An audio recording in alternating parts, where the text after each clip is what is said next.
Hola, ¿qué tal? ¿Cómo ha estado? Les habla su amigo el pastor Argemiro Calderón. Con este su programa Jesucristo, luz y vida para el mundo. El Señor lo afirmó categóricamente del Evangelio de San Juan, capítulo 8, versículo 12, diciendo: Yo soy la luz del mundo, y el que me sigue no andará en tinieblas, sino que tendrá la luz de la vida. Entonces noten que el Señor Jesucristo eh, es la luz del mundo. Nosotros necesitamos la luz para el alma y para el espíritu. Necesitamos que nos alumbre. Él dijo: el que me sigue, seguirlo en su camino, en el camino de Cristo. En esta vez quiero, a más de saludarlos, volver a aparecer en estos videos, grabar estos videos con un propósito muy enfático. Estamos viviendo un tiempo bastante convulsionado en nuestro país. Y quiero enviar unas palabras a más de estas que ya les anuncio de nuestro lema: Jesucristo, luz y vida para el mundo. Quiero hablarles el origen y desarrollo y gobierno de las naciones. A ver, para hablar de esto es menester ir a las Sagradas Escrituras. Nosotros como teólogos tenemos que ir a la fuente, al origen. Tenemos que ir a donde se encuentran las verdades eternas reveladas por el Dios creador. Tengo muchos pasajes de la palabra del Señor, el desarrollo bíblico teológico de las Santas Escrituras, que nos hablan de Dios como creador, Dios a quien hay que alabar, pero Dios también como el que está sentado en su trono de justicia, su trono de amor, su trono de misericordia. Entonces, ver realmente a Dios como Él es, haciendo una obra gloriosa, sosteniendo el universo. Como alguien decía en estos días: Dios, ¿de dónde vino Dios? Un ateo pregunta. Y un pastor le responde: nosotros no podemos limitar a Dios al racionalismo, no podemos limitar a Dios al materialismo, a la materia, y no podemos limitar a Dios en el tiempo. Porque Dios es infinito en su pensamiento. Dios es creador de la materia, no es la materia misma, y Dios no es limitado al tiempo, o sea que Él es eterno. Amigos, estas verdades gloriosas son inconmovibles. La palabra de Dios no contiene la verdad, es la verdad revelada del Creador a sus criaturas, a nosotros, creados a imagen de Dios. Y para hablar del Estado, para hablar de las naciones, del gobierno, porque es que, a ver, quiero dejar una palabra aquí en esta introducción. Es que hay tantas confusiones en el pueblo cristiano que muchos inclusive afirman que no se debe hablar y no se puede hablar de política. ¿Cómo así que no se puede hablar de política? ¿Cómo así que la base, la fuente de nuestra teología, que es la palabra de Dios, las Santas Escrituras, están precisamente revelando, mostrando el origen de las naciones, el origen del gobierno, varias clases de gobierno y la participación que el hombre debe hacer y el ejercicio que debe hacer? Nosotros lo que tenemos es que saber cómo, en qué gobierno y en cómo ejercitamos, cómo enseñamos los principios de las naciones, del Estado, del gobierno, de la ejecución del gobierno y los sistemas de gobierno. Si nosotros vamos al origen, dice la palabra de Dios en Génesis 1:28, que cuando Dios creó al hombre le dijo: gobiernen a la tierra, sojúzguenla, multiplíquense y reinen sobre ella. Esa es palabra desde la creación, amigos y hermanos. Ahora, donde la Biblia menciona por primera vez las ciudades, porque en el tiempo antiguo se hablaba de la ciudad-estado.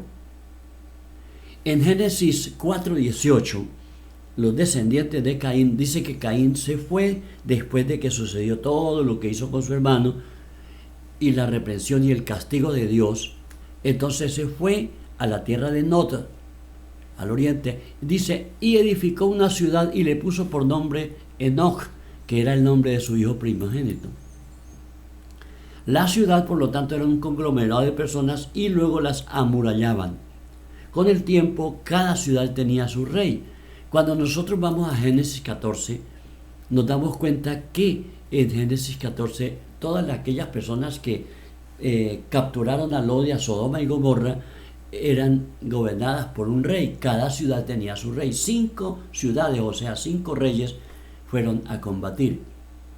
Pero antes de esto, antes de Génesis 14, nos encontramos en Génesis capítulo 10 como el origen de las naciones, después del diluvio. Viene el origen de las naciones allí, entonces están los descendientes de Sem, los descendientes de Cam, los descendientes de Jafet, que son los 3 hijos hombres de Noé, y ellos pueblan la tierra con sus esposas y toda su descendencia. Pero de ellos entonces se hace la lista, los hijos de Sem son estos, los hijos de Jafet son estos, ¿no? Y los hijos de Cam. Entonces viene el origen de las naciones. Sigue hablando el Señor. En Génesis 11 nos encontramos que se levantó un hombre llamado Nimrod, y este hombre no creyó en Dios, se rebeló contra Dios y dijo: no, independicémonos, vamos a levantarnos una ciudad y nos vamos a hacer una torre cuya cúspide llegue al cielo. Por si quizás entonces nosotros fuésemos dispersados, entonces vamos a ver cómo nos comunicamos aquí. Toda la gente tenía un solo idioma. Y eso es origen de las ciudades, la ciudad-estado. Los griegos también lo entendieron desde tiempos muy antiguos, antes de Cristo, de esa manera, y así quedó plasmado en la historia. Tenemos en el libro del Génesis que de allí de Babel, de esa raíz viene el término Babilonia. Sistema de gobierno. Entonces, el sistema de gobierno antes del diluvio era patriarcal. El patriarca, el padre de familia, gobernaba. En el tiempo de Abraham, entonces ya Dios comenzó a formar y ya había naciones. Luego se formó algunos como imperios en Mesopotamia, se forma también Egipto, pero estos ya han evolucionado bastante, y en el caso de Egipto es gobernado por los faraones, y ellos tenían el monopolio del gobierno, de la autoridad. Toda la nación hacía solamente lo que el faraón dijera. Entonces era un gobierno absolutista, centrado el poder y las decisiones en una sola persona. Cuando Dios formó al pueblo de Israel, Dios comenzó a revelarle un sistema de gobierno diferente. Dios entonces estableció al pueblo de Israel como un pueblo para donde Él gobernara a través de líderes que Él llamaba para ponerlos a ejercer aquí físicamente lo que es el gobierno. El gobierno, por lo tanto, es una persona o un sistema, o una persona que acoge uno de los sistemas para gobernar. Y el gobierno quiere decir guiar, enseñar, dirigir, decidir, organizar, trabajar por un pueblo, por una comunidad, una ciudad o una nación. A Israel se organizó por tribus y cada tribu tenía sus jefes.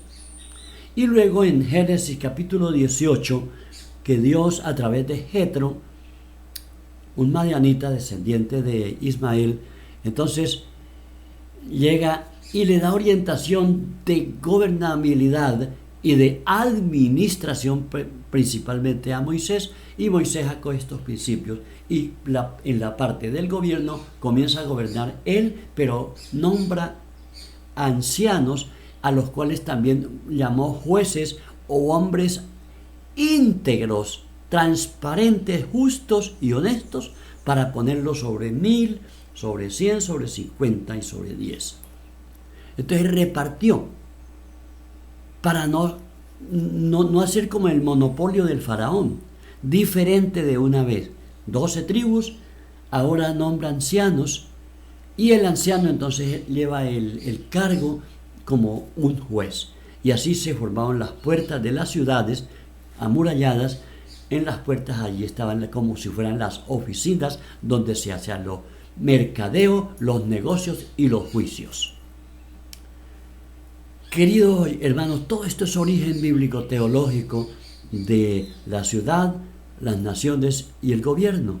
Después, con el tiempo, entonces ya en el pueblo de Israel y a la luz de la Santa Escritura, nos encontramos que pasa el tiempo, luego de Moisés, llega el tiempo de Josué. Josué dirige al pueblo, Josué muere y el pueblo queda como sin rumbo porque le faltó entonces hacer el traspaso a las siguientes generaciones. Se llamó en la Biblia el periodo de los jueces, y estos gobernaron un poco más de 200 años a través de líderes que Dios levantaba, pero también Dios lo hacía a través como de teocracia. Él los llamaba, pero no fueron para todas las 12 tribus. Algunos gobernaron hasta varias tribus, 4 o 5 tribus, otros una no más.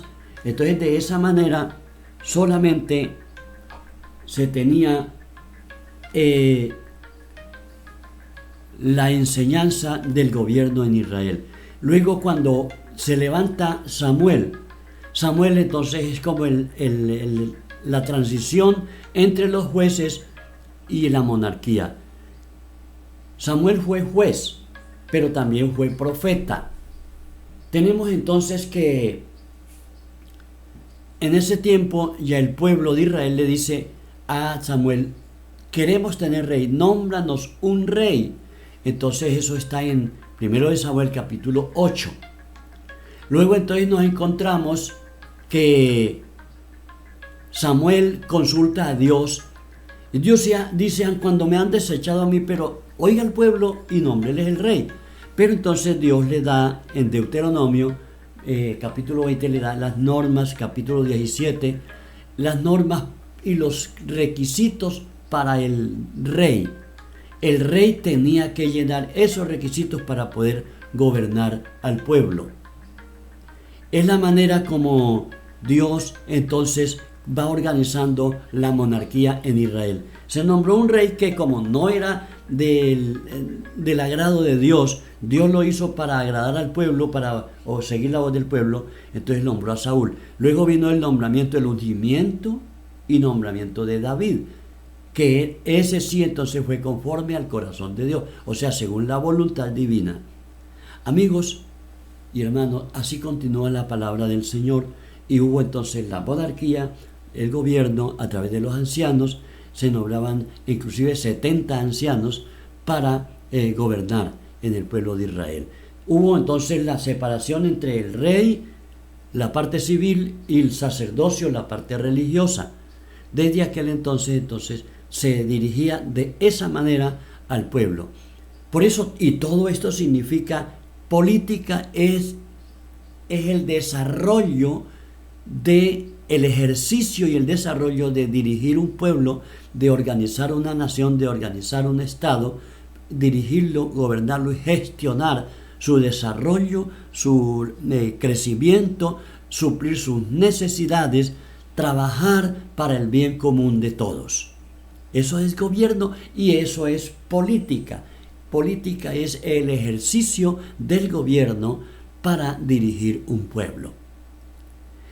Y de todo eso nos hablan las Santas Escrituras, en todo lo que les he hablado en estos momentos de la palabra del Señor. Queridos hermanos, si vamos a las Santas Escrituras, nosotros tenemos que ser capacitados, los pastores, ahora desde luego capacitados como yo les decía al comienzo, en la teología, la bíblico-teológico, lo que es la interpretación de las Santas Escrituras para conocer la historia, la bibliología, la lingüística, el tiempo, la hermenéutica y todas estas ciencias auxiliares de la teología bíblica, para poder entonces sacar conclusiones exactas y no desviarnos de la palabra del Señor. En el Nuevo Testamento, el Señor Jesucristo, Él nació de acuerdo a la ley. Lucas capítulo 2 y 3 y 4 nos hablan de cómo nació en el tiempo de los emperadores romanos, que se llamaban los Césares, en tiempo del emperador César Augusto. Y en Judea había un rey local allí que se llamaba Herodes, pero solamente era rey allí en Judea. Y así, cuando él murió, entonces repartió entre los 3 hijos, por eso se llaman los tetrarcas, ¿no?, que reinaron en 3 provincias, pero sujetos bajo el imperio romano, bajo el emperador de Roma.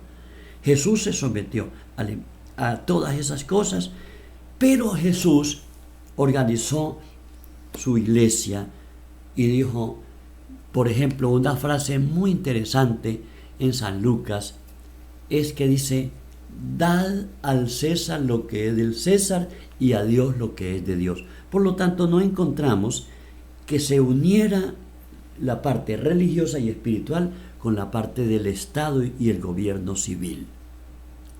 Jesús nombró apóstoles, un enviado para llevar la buena noticia, una noticia. Ese término lo usaban los reyes, los emperadores, para esas gentes que enviaban a contar la noticia de las guerras ganadas, de los triunfos o las conquistas hechas por los jefes o emperadores o reyes, para dar las noticias. Entonces el apóstol que nombra a Jesús es para llevar la noticia, para enviarlos a divulgar la noticia de la conquista que hace Jesús para nuestra salvación, para nuestra vida aquí en la tierra y la preparación para la vida eterna con Él en el cielo, en la Nueva Jerusalén. Amigos, todo esto nos lleva para que nosotros entendamos qué es lo que sucede. Cuando Jesús llegó a la crucifixión y todo eso, Él se sometió a los juicios, el juicio civil por el pueblo, el juicio religioso por los sumos sacerdotes y el juicio civil del gobierno a cargo de Poncio Pilato, que era un procurador romano. Entonces, que lo ponían para gobernar una provincia pequeña. El imperio romano entonces era, además del imperio, tenía procuradores y procónsules para provincias pequeñas y procónsules muy pequeñas y con casos especiales, como el caso de Judea. Para ellos era especial el pueblo hebreo. Entonces, queridos hermanos, tener toda esta base de conocimiento, nosotros tenemos que ir a enseñar y ver cómo oramos, cómo entendemos y cómo estamos de acuerdo con la palabra de Dios, basados en ella, en el origen, desarrollo y ejercicio de estas cosas. Ahora, les adelanto algo, pero quiero continuar en otros videos dando más enseñanzas al respecto. Notemos, terminando aquí, lo último. De los 12 apóstoles, después con el reemplazo de Judas, que nombraron a Matías, siempre quedaron los 12, ninguno de ellos ejerció el gobierno, ni el imperio, ni como procónsules, ni como procuradores romanos. Ellos solamente decían hay que someterse, y está escrito en Romanos 13 cuando dice no hay autoridad sino de parte de Dios, y las que hay han sido establecidas por Él. Entonces Dios sigue gobernando en el mundo entero, en todas las naciones. Los apóstoles no ejercieron ese tipo de cargos, siguieron cumpliendo a lo que Dios los llamó. El apóstol Pablo, que es un apóstol aparte de los 12, pero para hablarnos del apostolado a los gentiles, y como nosotros podemos tener el apostolado inclusive hoy, él nos dice que él se sometió al gobierno. Él dijo, yo soy ciudadano romano porque nací fuera de Israel, allá en Tarso. Entonces, él tenía derechos del Imperio Romano y los reclamó cuando fue necesario. En varias ocasiones, eso está en el libro de los Hechos, capítulo 22, capítulo 26, capítulo 24, 25. Todos esos capítulos nos hablan de cómo él, inclusive, apeló al César cuando lo acusaron falsamente. Entonces fue enviado por el procurador, por el representante del emperador, allí en Cesarea. Entonces fue enviado a Roma, y por eso en el cuarto viaje que hace Pablo, que encontramos en el libro de los Hechos, va a parar a Roma, y allá en una casa alquilada predicó los últimos 2 años, predicando el Evangelio como apóstol de Jesucristo. Queridos hermanos, hay mucho más para hablar, como ustedes se dan cuenta, de la palabra de Dios, y hablar de estas cosas y orientarnos en esto para entonces saber qué hacer. Ahora, estaré grabando ya otros videos porque tengo ahora entonces que aplicar todas estas raíces, estas bases fundamentales de la palabra del Señor para aplicar y ver cómo aportamos y cómo orientamos y ayudamos a la gente, a nuestros conciudadanos aquí en nuestro país Colombia, en este tiempo que estamos convulsionados. Estamos orando, estamos pidiendo bendición y dirección de Dios para todo esto. Por lo tanto, los invito, 2 cosas. 1, para que comparta este video con muchas personas y tengan la oportunidad de llevarlos a la palabra de Dios, como ha sido en este video, y llevarlos a entender cómo Dios ha revelado estas cosas y mucho más que hay allí. En unos minutos solamente acá voy a hacer un esbozo, una pequeña introducción a estos temas tan grandes. Pero también oremos por Colombia y por el mundo, y sobre todo por nuestro país, por lo que estamos en tiempos electorales. Que Dios sea el que dirige, y como le fue revelado al antiguo profeta de Dios en Daniel, Él es el que quita y Él es el que pone reyes. Oremos al Señor en este momento para concluir esta parte. Amado Dios, te doy gracias por esta oportunidad y te bendigo por dármela para compartir las Sagradas Escrituras a nuestra audiencia y para orar por Colombia. Pedimos, Señor, dirección, protección, sabiduría, cordura, mucha prudencia a todos los ministros, los pastores, evangelistas, apóstoles, profetas que tú tienes en nuestro país. Líderes que comparten por una parte y otra la palabra de Dios, para que sean guiados por el Espíritu y la palabra, para ser prudentes, para ser sabios y ser realmente fieles a Dios y a su palabra. Y con esa fidelidad a ti, Dios mío, pedimos perdón. Perdona a Colombia, perdona a la iglesia en lo que ha fallado, se ha equivocado. Perdona a los pastores que en una u otra forma, en algún caso, se han equivocado. Y ayúdanos, Señor, a salir adelante. Danos la bendición y la protección y la guía para seguir firmes en la fe de nuestro Señor Jesucristo, en su palabra, que es eterna y es la verdad. Te damos gracias y oramos a ti, Dios Padre, en el nombre santo de Jesucristo, nuestro amado Salvador, nuestro Señor. Amén y amén. Que mi Dios Todopoderoso los bendiga. Nos encontramos entonces próximamente en videos afines con estos temas. No deje de acompañarme y compartir este video con todos los contactos que usted pueda. Dios te bendiga.